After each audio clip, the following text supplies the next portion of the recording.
Hello दोस्तों, आप सभी का स्वागत है एसआरजी ट्यूशन की एक नई वीडियो में।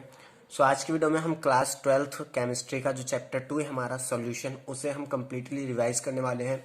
और आज की वीडियो में हम जितने भी हम टॉपिक रिवाइज करेंगे उन्हें डिटेल के साथ रिवाइज करेंगे। मैं आपको उन्हें पूरा क्लियरली समझाऊंगा, ठीक है। अगर आपको इस चैप्टर के नोट्स चाहिए तो आप मुझे व्हाट्सअप कर सकते हैं। व्हाट्सअप नंबर डिस्क्रिप्शन में गिवन है। और अगर आप हमारे चैनल पर नए हैं और आपको वीडियो हेल्पफुल लगती है तो प्लीज़ हमारे चैनल को सब्सक्राइब करिएगा।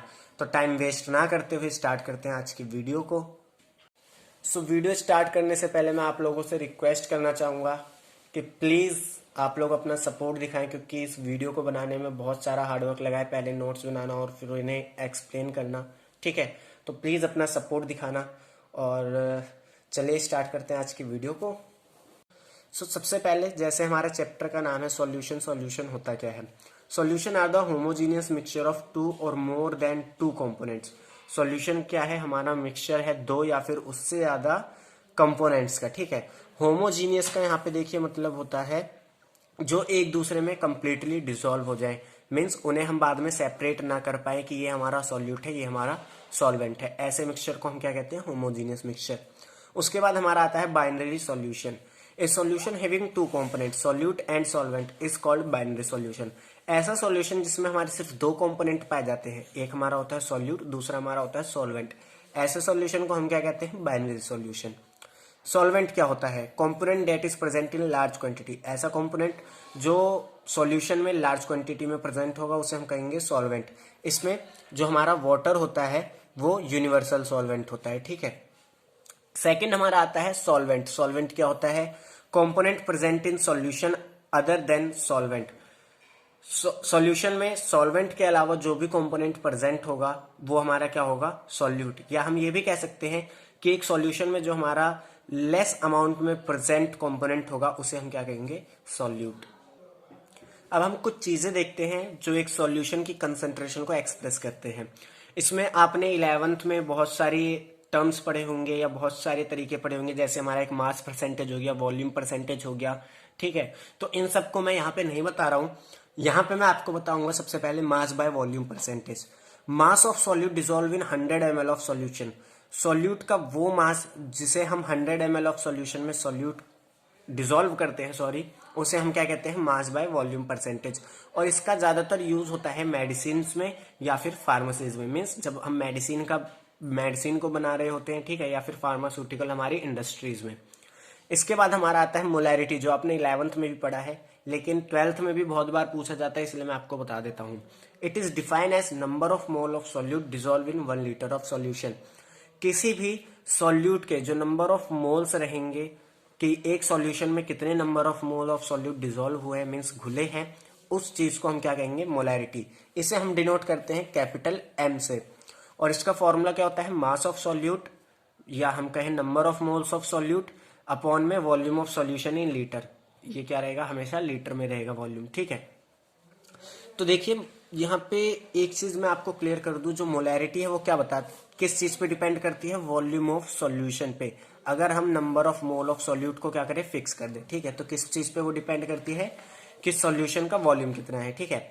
लेकिन जो वॉल्यूम होता है वो होता है टेम्परेचर पे डिपेंडेंट। अगर टेम्परेचर बढ़ेगा वॉल्यूम बढ़ेगा, टेम्परेचर घटेगा वॉल्यूम भी घटेगा। तो मोलैरिटी क्या है? फंक्शन है टेम्परेचर का, मीन्स वो टेम्परेचर पे डिपेंड करता है। उसके बाद हम पढ़ते हैं मोलैलिटी, जिसे रिप्रेजेंट करा जाता है स्मॉल एम से, ठीक है। यहाँ पे मैंने बोला मोलैलिटी, जिसे रिप्रेजेंट करा जाता है स्मॉल एम से। It is defined as a number of mole of solute पर किलोग्राम ऑफ सॉल्वेंट।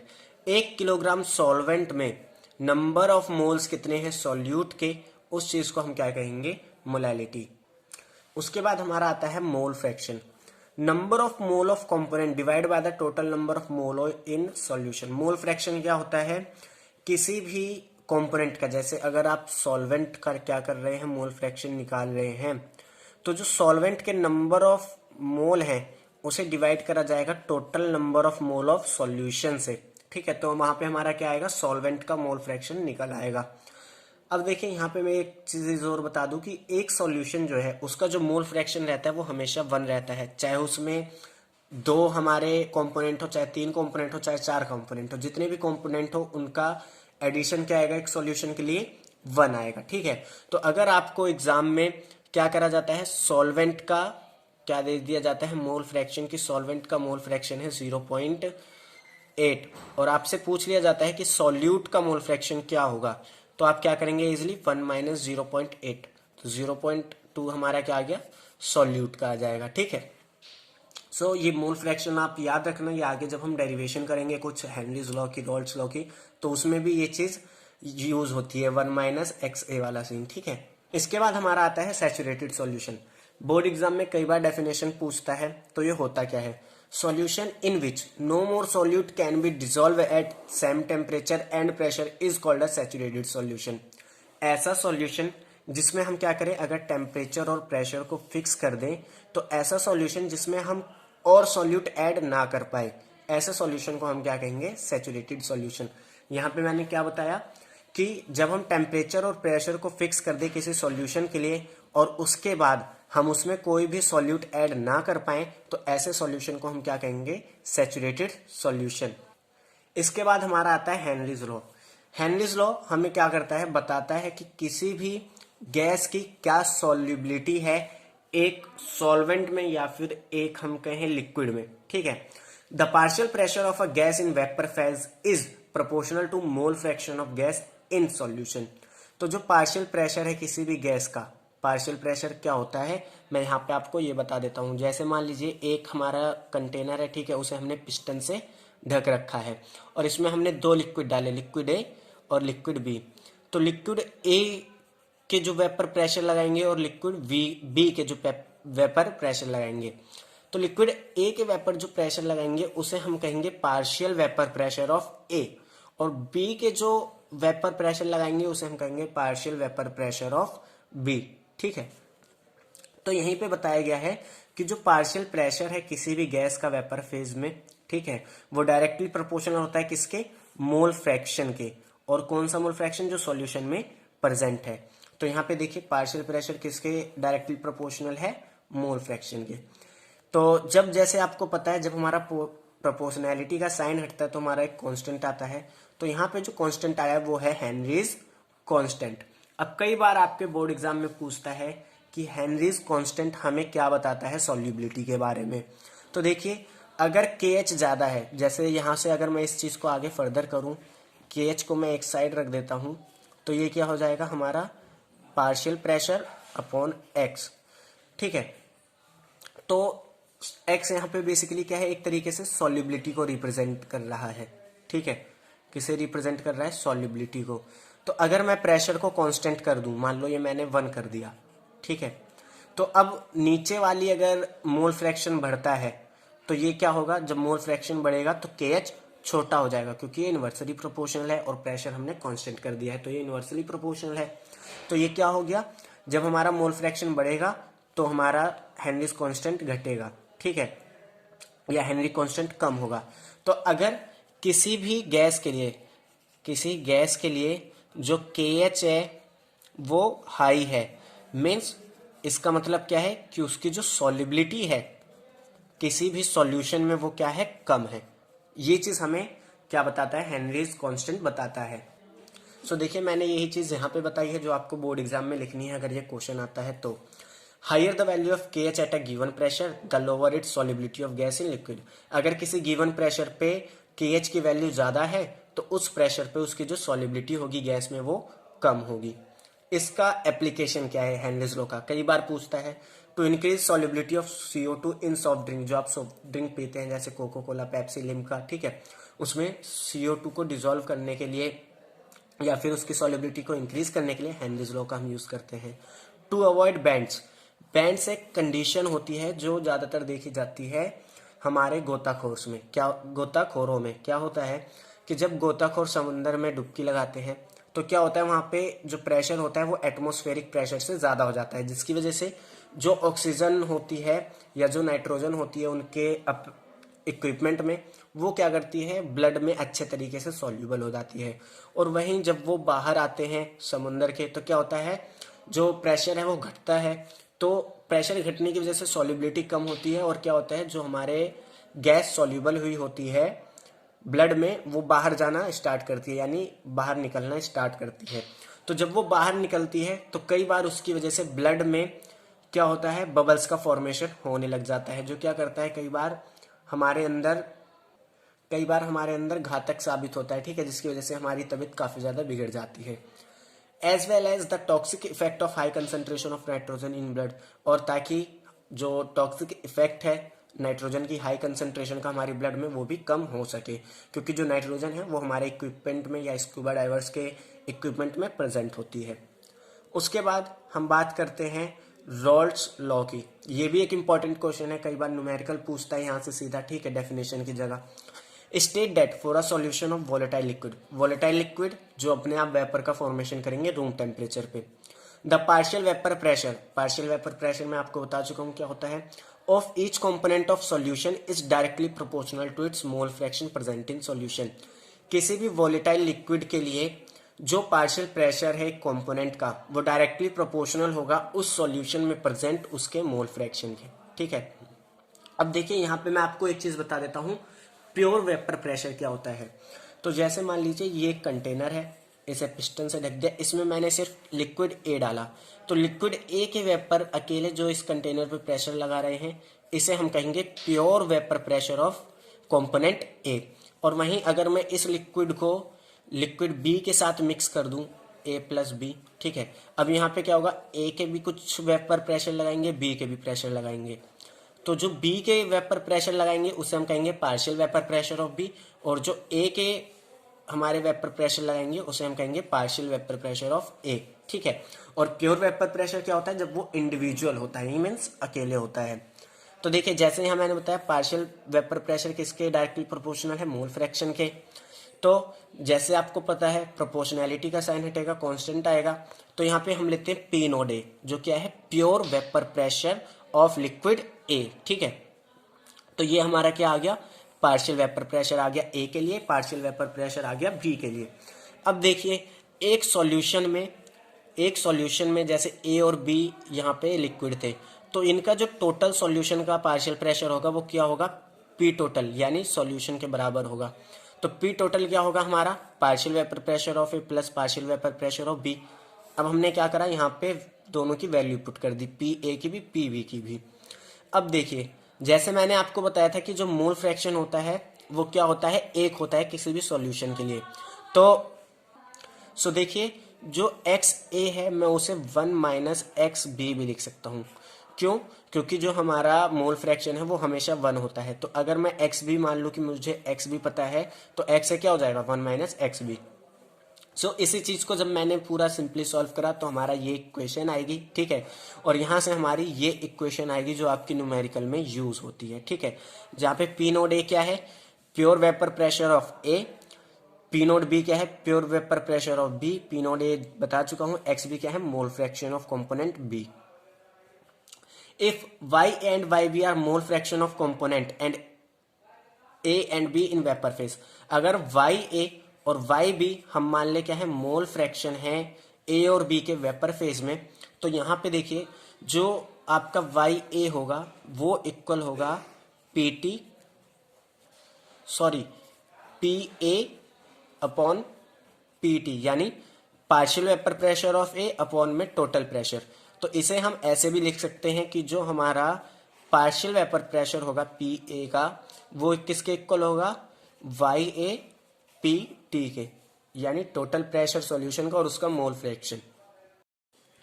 सो देखिए कई बार बोर्ड एग्जाम में पूछा जाता है कि रॉल्ट्स लॉ एक स्पेशल केस है हेनरी लॉ का, किस तरीके से, तो मैं वहां पे देखिए आपको ये बता देता हूँ। देखिए जो हेनरीज लॉ है वो हमें क्या करता है, पार्शियल प्रेशर और क्या करता है, मोल फ्रैक्शन के बीच में क्या बताता है, रिलेशनशिप बताता है।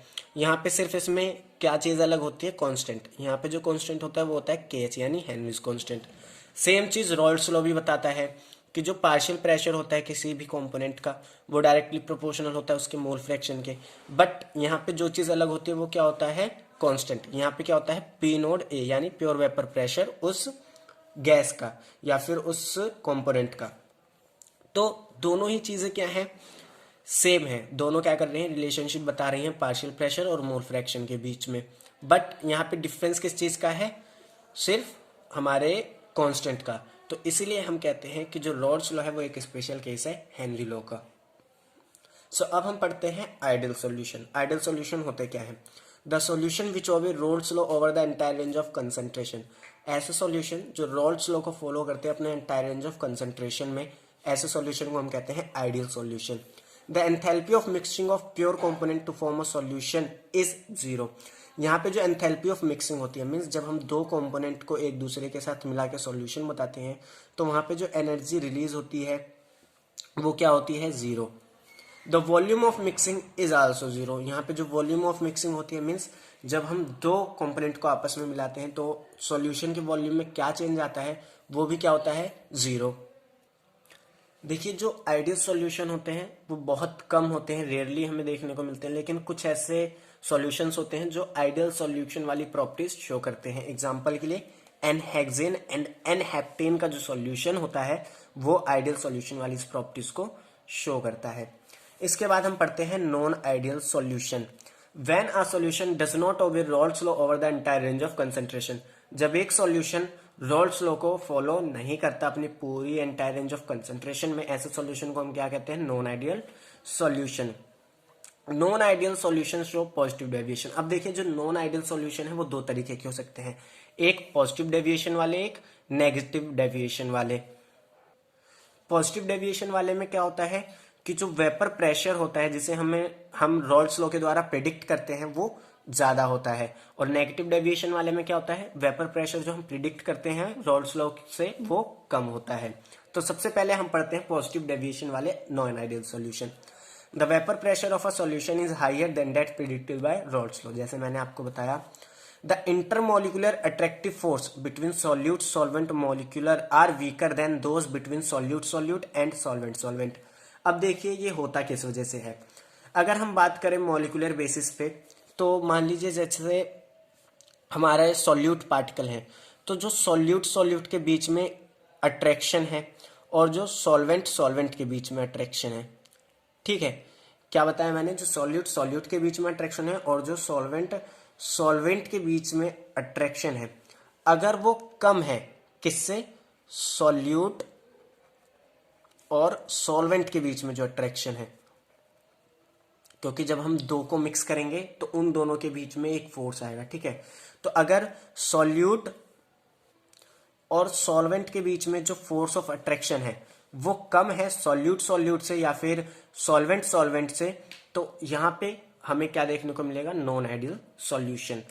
एग्जाम्पल के लिए mixture of ethanol and acetone. Acetone और इथेनॉल को जब हम मिक्स करते हैं तो वहां पे हमारा क्या होता है? एक नॉन आइडियल सॉल्यूशन बनता है जो पॉजिटिव डेविएशन शो करता है। इसके बाद हम पढ़ते हैं नॉन आइडियल सॉल्यूशन जो क्या करते हैं? नेगेटिव डेविएशन शो करते हैं। The vapour pressure of a solution is lower than that predicted by Raoult's law. इसमें जो वेपर प्रेशर होता है सॉल्यूशन का वो रॉल्स लॉ के प्रिडिक्शन से कम होता है। The intermolecular attractive force between solute solvent molecular are stronger than those between solute solute and solvent solvent. इसमें क्या होता है? जो हमारे सॉल्वेंट और सॉल्वेंट के बीच में फोर्स ऑफ अट्रैक्शन होता है और जो हमारे सॉल्यूट और सॉल्यूट के बीच में अट्रैक्शन होता है वो वीक होता है, सॉल्यूट और सॉल्वेंट के बीच में जो अट्रैक्शन होता है उससे, ठीक है। एग्जाम्पल के लिए फिनॉल और एनिलीन का जो मिक्सचर होता है, जो सॉल्यूशन होता है, वो क्या करता है? Non ideal solution behaviour show करता है नेगेटिव डेविएशन में। इसके बाद हमारे आते हैं अजियोट्रॉप्स। अजियोट्रॉप्स क्या होते हैं? Binary mixture having same composition in liquid and vapour phase and boil at a constant temperature. ऐसे मिक्सचर जो लिक्विड फेज में चाहे हम उन्हें मिक्स करें या फिर चाहे वेपर फेज में मिक्स करें, ठीक है, उनकी कंपोजिशन सेम रहनी चाहिए और वो बॉयल करने चाहिए कांस्टेंट टेम्परेचर पे, चाहे वो लिक्विड फेज में हो या फिर वेपर फेज में हो। अब जो अजियोट्रॉप्स होते हैं वो हमारे दो तरीके के होते हैं, मिनिमम बॉइलिंग अजियोट्रॉप्स और मैक्सिमम बॉइलिंग अजियोट्रॉप। सबसे पहले हम पढ़ते हैं मिनिमम बॉइलिंग अजियोट्रॉप क्या होते हैं। The solution which show a large positive deviation from Raoult's law from minimum. सबसे पहले हम पढ़ते हैं minimum boiling azeotrope. The solution which show a large positive deviation from Raoult's law form minimum boiling azeotropes. ऐसे solution जो क्या करते हैं? रॉल्स लॉ से बहुत ज्यादा पॉजिटिव डेविएशन दिखाते हैं, ठीक है, ऐसे सॉल्यूशन को हम कहते हैं मिनिमम बॉइलिंग अजियोट्रॉप।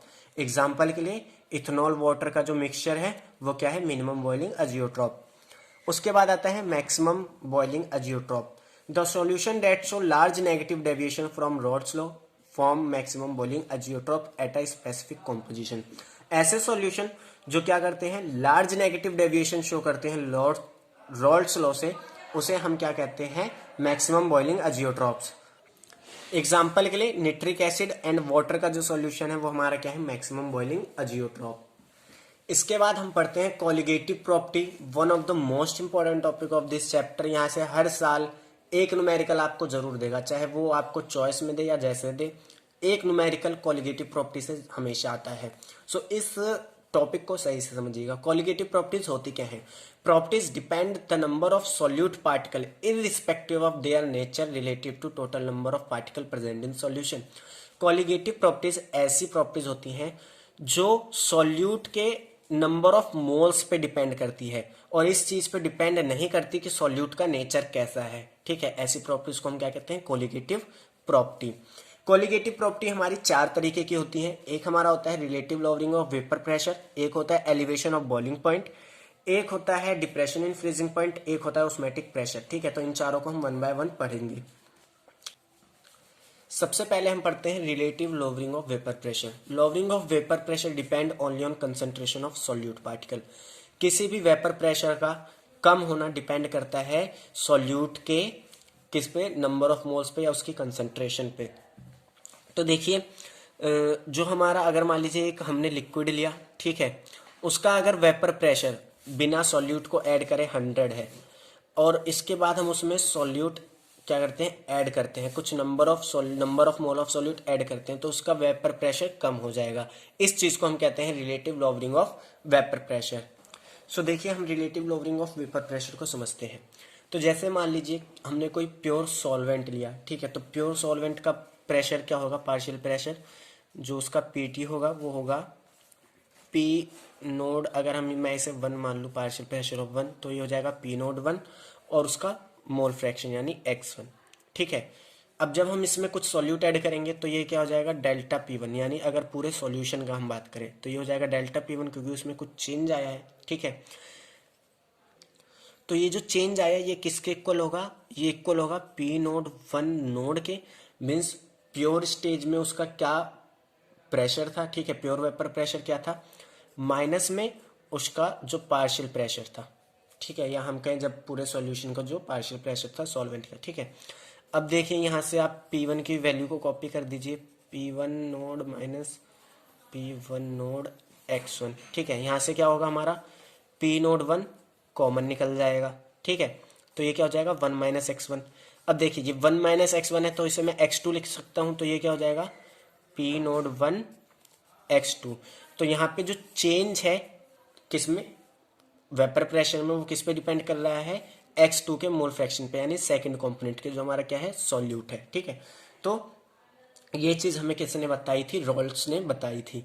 सो ये फर्दर मैंने डेरिवेशन करी है। ठीक है, रिलेटिव लोवरिंग का मतलब क्या होता है, जब दोनों का हम कंपैरिजन करें, तो कंपैरिजन किस तरीके से होगा, डेल्टा P1 कितना चेंज आया अपॉन में क्या हो जाएगा, पहले कितना था। ठीक है, तो यहाँ से अब आप डेल्टा P1 की यहाँ से वैल्यू पुट कर दीजिए तो ये पूरा आ जाएगा।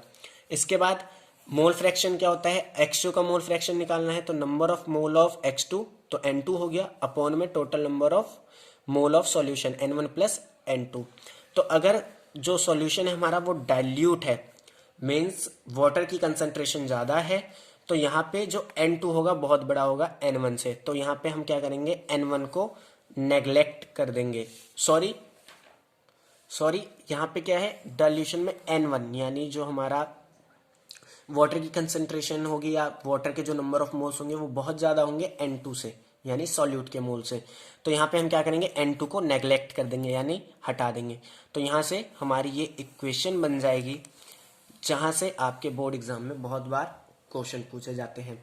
कई बार क्या होता है यहाँ पे वैन होफ फैक्टर आ जाता है। ठीक है, तो वो अभी जब हम आगे पढ़ेंगे तो इसको हम देखेंगे कि इस इक्वेशन में क्या चेंज आता है। इसके बाद हमारा आता है एलिवेशन ऑफ बॉइलिंग पॉइंट, यानी बॉइलिंग पॉइंट का बढ़ना। The boiling point of a solution is always higher than that of boiling point of pure solvent in which the solution prepare. तो जो बॉइलिंग पॉइंट है किसी भी प्योर सॉल्वेंट का, वो क्या होता है, जैसे मान लीजिए अगर मैं पानी लूं तो पानी का जो हमारा बॉइलिंग पॉइंट है कितना होता है, 100 डिग्री सेल्सियस। लेकिन अगर मैं उसमें कुछ सॉल्यूट मिला दूं, नमक, चीनी, ठीक है, या मिट्टी मिला दूं, तो उसका जो हमारा बॉइलिंग पॉइंट है वो बढ़ जाएगा। इसी चीज को हम कहते हैं एलिवेशन ऑफ बॉइलिंग पॉइंट। तो एलिवेशन इन बॉइलिंग पॉइंट हमारा क्या होगा, सॉल्यूट ऐड करने के बाद जो हमारा बॉइलिंग पॉइंट बढ़ा टीबी, माइनस में प्योर सॉल्वेंट का जो हमारा क्या था बॉइलिंग पॉइंट था, उसे माइनस कर देंगे, ठीक है। तो अगर हम बात करें डाइल्यूट सॉल्यूशन के लिए, तो डाइल्यूट सॉल्यूशन के लिए जो हमारा डेल्टा टीबी होता है, यानी एलिवेशन इन बॉइलिंग पॉइंट होता है, वो डायरेक्टली प्रोपोर्शनल होता है मोलैलिटी के। तो जैसे हमें पता है जब प्रोपोर्शनैलिटी का साइन हटता है कांस्टेंट आता है, तो यहाँ जो कांस्टेंट आता है वो है केबी। केबी को हम कहते हैं बॉइलिंग पॉइंट एलिवेशन कांस्टेंट या फिर मोलल एलिवेशन कांस्टेंट, ठीक है। इसकी जो वैल्यू होगी वो आपको कई बार देगा या फिर इसको फाइंड करने को बोलिएगा आपके बोर्ड एग्जाम में। तो ये हमारा यहाँ से फॉर्मूला आता है, इसे आपको याद कर लेना है, ठीक है। और कई बार यहाँ से क्वेश्चन पूछा जाता है, तो इस फॉर्मूले को अच्छे से प्रिपेयर करिएगा और इस पर अच्छे से न्यूमेरिकल भी करिएगा। जो यूनिट होती है केबी की, वो होती है केल्विन केजी पर मोल। क्या होती है, केल्विन केजी पर मोल। उसके बाद आता है depression of freezing point. Means एक जो प्योर, अगर हम प्योर वाटर लें, ठीक है, तो उसका जो फ्रीजिंग पॉइंट होता है 0 डिग्री सेल्सियस होता है, ठीक है। लेकिन अगर हम उसमें कोई सॉल्यूट ऐड करते हैं तो उसका जो फ्रीजिंग पॉइंट है वो और कम हो जाता है, जैसे माइनस में चला जाता है, सॉरी वो हो जाता है 2 या 3 डिग्री सेल्सियस, ठीक है। ये अप्रोक्सीमेटली मैं बता रहा हूँ, ये कहीं दिया नहीं है, ठीक है। मैं आपको सिर्फ समझाने के लिए बता रहा हूँ कि जो फ्रीजिंग पॉइंट है वो बढ़ जाता है। तो इस चीज को हम कहते हैं डिप्रेशन इन फ्रीजिंग पॉइंट। तो यहाँ पे जो डिप्रेशन इन फ्रीजिंग पॉइंट है उसका फॉर्मूला होता है कि सबसे पहले जो हमारा क्या था फ्रीजिंग पॉइंट था, वो माइनस में सॉल्यूट ऐड करने के बाद हमारा जो फ्रीजिंग पॉइंट बना, ठीक है। तो यहाँ पे जो डेल्टा एफ होता है वो डायरेक्टली प्रोपोर्शनल होता है मोलैरिटी के, same as in case of elevation in boiling point. तो यहाँ पे हमारा जो कांस्टेंट आता है वो होता है के एफ, जिसे हम कहते हैं फ्रीजिंग पॉइंट डिप्रेशन कांस्टेंट या फिर डिप्रेशन कांस्टेंट या फिर क्रायोस्कोपिक कांस्टेंट। सो जैसे हमने एलिवेशन इन बॉइलिंग पॉइंट वाली इक्वेशन सॉल्व करी थी, इसे हम सॉल्व करेंगे तो ये हमारे पास एक इक्वेशन आएगी। सो इस इक्वेशन को भी आप अच्छे से याद रखिएगा। लेकिन हमेशा एक याद रखिएगा एक चीज कि जब भी यहाँ से क्वेश्चन आता है डिप्रेशन ऑफ फ्रीजिंग पॉइंट या फिर एलिवेशन ऑफ बॉइलिंग पॉइंट, तो वहां पे अगर एसोसिएशन और डिसोसिएशन लिखा रहता है, उस क्वेश्चन में एसोसिएशन और डिसोसिएशन लिखा रहता है, तो वहां पे आप समझ जाना कि आपको वैन हॉफ फैक्टर का यूज करना है। वैन हॉफ फैक्टर मैं भले ही आपको बाद में बताऊंगा, लेकिन मैं यहाँ पे आपको क्लियर कर दे रहा हूँ, ठीक है। अगर एसोसिएशन और डिसोसिएशन लिखा रहता है क्वेश्चन में, तो वहां पे आपको वैन हॉफ फैक्टर यूज करना है। अब हम अपनी नेक्स्ट और लास्ट कॉलिगेटिव प्रॉपर्टी देखते हैं, जो है ऑस्मोसिस एंड ऑस्मोटिक प्रेशर।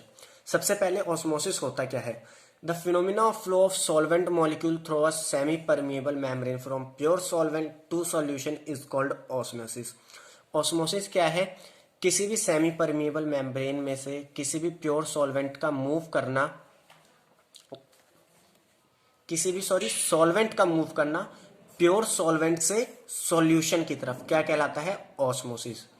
अब इसमें आता है नेक्स्ट टर्म ऑस्मोटिक प्रेशर। क्या होता है, the excess pressure that must be applied to solution to prevent the passage of solvent into solution through a semi permeable membrane is called osmotic pressure.